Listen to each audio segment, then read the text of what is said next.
As a small business owner, the statistic that might not surprise you is that 88% of a typical workforce claims to procrastinate at least 1 hour each day.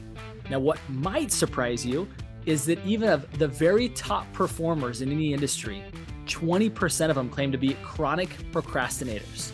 And yet my question to you is, when you are the leader, when you are the one setting the pace, what happens when you procrastinate? What happens when you don't do what you should be doing, even though you should be doing it? In today's episode, we're going to walk through exactly that. How to know when you're in a slump, how to know when you're not taking effective action, and what to do about it.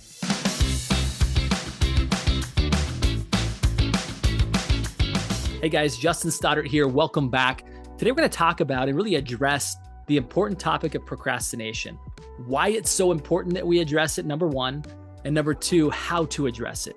What are some tactical things that we can be doing to really change up how we're going about getting over the things that are keeping us from doing what we know we should be doing?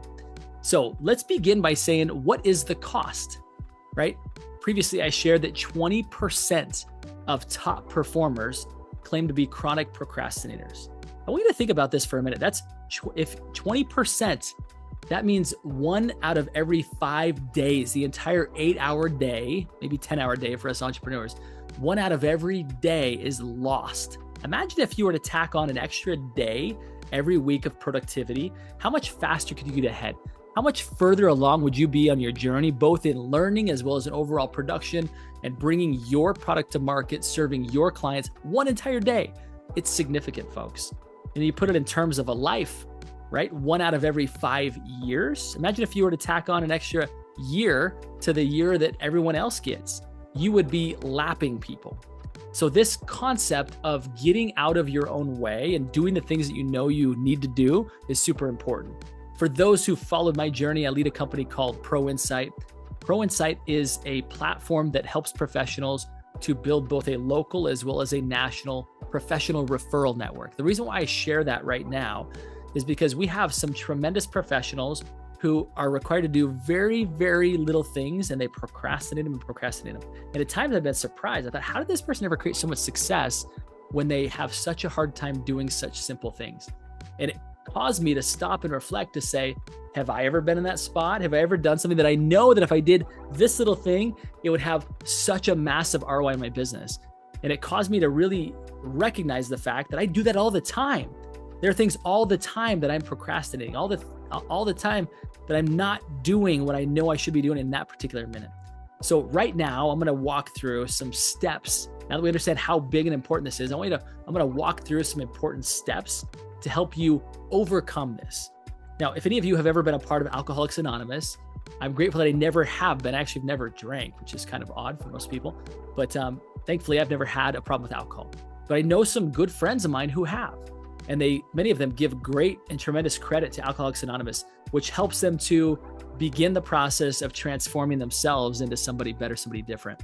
And one of the things that I've gleaned from that is that the very first step is to recognize and admit that I've got a problem, right? So we need to address that right out of the chute, that if we don't actually claim the fact that, procrastination is a problem for me, there's things that I know I should be doing that I'm not doing, then we're never actually going to be able to address them and improve upon them.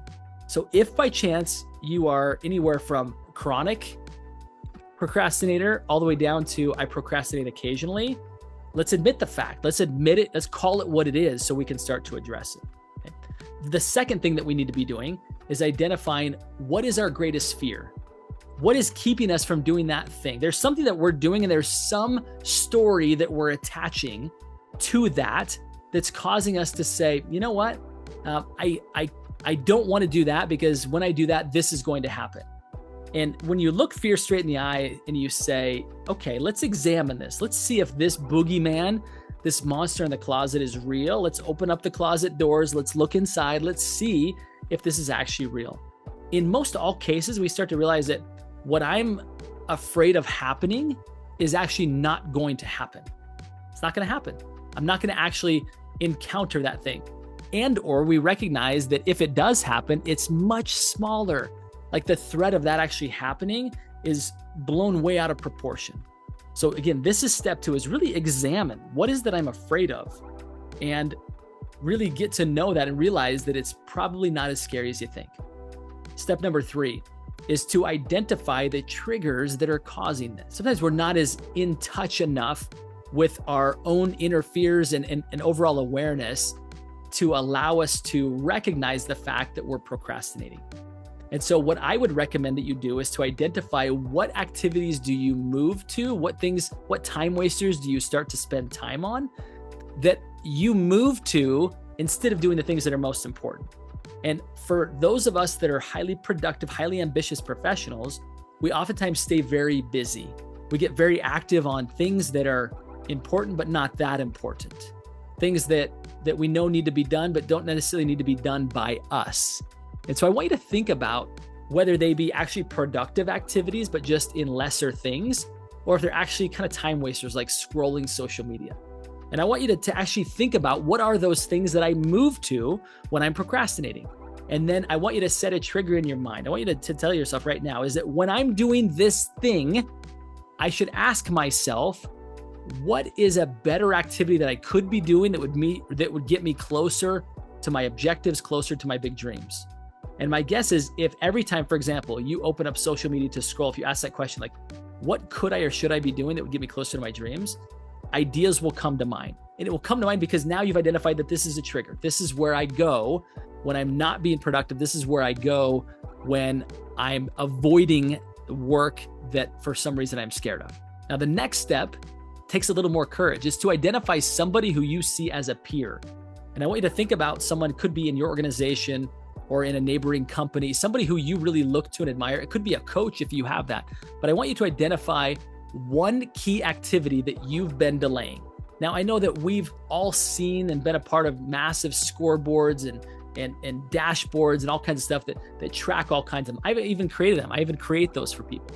But I'll tell you that the most important thing that you can do is to identify what is that one activity that plays such an important role for you, for your organization. What is that one activity that needs to be done that you're not doing it? And just set up accountability around that one thing. I made a call to this person, right? And if it's a daily recurring thing, you need to set up a daily recurring accountability that is just centered on, did I or did I not do that one thing? Now, my guess is that when you ask your peer to hold you accountable to this thing, there's a pretty good chance that they're also maybe struggling on doing something that they know they need to do that they're not doing. This would be an ideal opportunity for you to offer it in return to say, is there something that I can hold you accountable to that will really move the needle for you and your business in your life that you've been procrastinating? That right there will be a gift to them. They'll say, man, I usually don't admit this to people, but yes, there's something that I know I need to be working on, and I would love to be reporting that to somebody. Now, the only people who will not be interested in this conversation are people who you may not want to continue to maintain as peers. In other words, they're probably not that aware, and they're probably not that driven. Doesn't mean they're bad people, doesn't mean you should stop being friends with them. But what it does mean is that you ought to at least identify that this person isn't ready to grow at the pace that I'm ready to grow, which that's an important step. Now, the next thing I want you to consider, if maybe you're not yet ready to talk to somebody about this, if you're not yet ready to create an accountability partner, which I would encourage you, if you're having those thoughts, rethink them. Because again, it'll be a gift that you're giving to somebody else, and it will be an opportunity for you to really elevate your game. But this next step that I'm going to share with you can actually coincide with an accountability partner, and or worst case scenario, take the place of one. And that's to begin to journal. You know, I've found that I can begin to lay down all of the poor stories that I'm telling myself that are keeping me from being the ultimate producer, leader, person that I could be when I really start to examine those stories. When I really take an accounting for my day and I write down at the beginning of the day, what are my intentions? And at the end of the day, how did that go? And then actually tell me if it didn't go according to plan, I tell myself why. And then I can sit back and actually look at the paper and say, you know what? That's a bogus story. That's totally made up. And sometimes it even helps to think of, as you're looking at that story, to say, what if I had somebody who I had hired to lead my organization, to lead my company, and they continually didn't get the most important thing done that I asked them to get done? and they came to me with this story, would I believe it? I say, that's super valid. You're right. What you did was more important than what we needed you to do. And you'd probably start to realize, like, no, I wouldn't put up with that. I'd have to give them a heart to heart to say, you know what? This has got to change. This is what we need from you. This is why you're here. This is uniquely your responsibility and your opportunity to do this for us. And if you can't do that, we have to find somebody else who can do it. And I don't want to do that. Now, that conversation is obviously one that you'd feel comfortable as a leader of a company. You would have to feel comfortable having that conversation with other people, right? Otherwise, it's gonna jeopardize the entire mission for everybody, right? So you'll have that with other people. My question is, are you willing to have that with yourself, right? Now, this is not something that needs to be harsh on yourself. The reality is, as I mentioned before, 20% of top performers claim to be chronic procrastinators. So when you think about it from that perspective, don't be hard on yourself. In fact, be excited, be glad about the fact that, you know what, I'm solving a problem that 20% of the people I haven't solved yet. And I'm not calling you chronic procrastinator, it might be just a light procrastinator, but nevertheless, the stat is real. Is if you can overcome this, you can really start to improve your overall business standing, your professional path, and the impact that you have upon your clients. Now, the last step to this is you actually have to put yourself in an environment to win. If you, like me, have ever tried to lose weight with cookies and goodies everywhere in your house, it's nearly impossible. Now, maybe you're better than me and you're able to do that.